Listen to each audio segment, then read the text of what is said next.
மட்டும் இல்லாம கார்த்திக் குமார் தன் பாலின ஈர்ப்பாளர் அப்படின்னும் அவரும் தனுஷும் ஒரே அறையில இருந்தாங்க அப்படின்னும் சொல்லியிருந்தாங்க.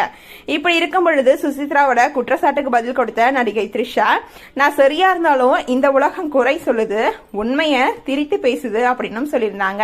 இந்த சூழல்ல இன்னொரு யூடியூப் சேனலுக்கு பேட்டி அளிச்ச சுசித்ரா மறுபடியும் த்ரிஷா பத்தி சர்ச்சைக்குரிய வகையில பேசியிருக்காங்க.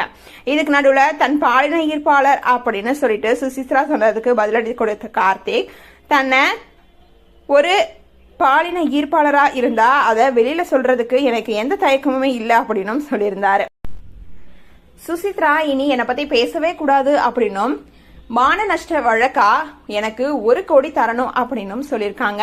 இப்போ இந்த நிலையில இந்த வழக்கை விசாரிச்ச நீதிமன்றம் கார்த்திக் குமார் பேசுறதுக்கு சுசித்ராவுக்கு இப்போ இடைக்கால தடையும் விதிச்சிருக்காங்க. இந்த வழக்கினுடைய அடுத்த கட்ட விசாரணை ஜூலை மாசத்துக்கு ஒத்திவைக்கப்பட்டிருக்கு. இந்த தீர்ப்பால கார்த்திக்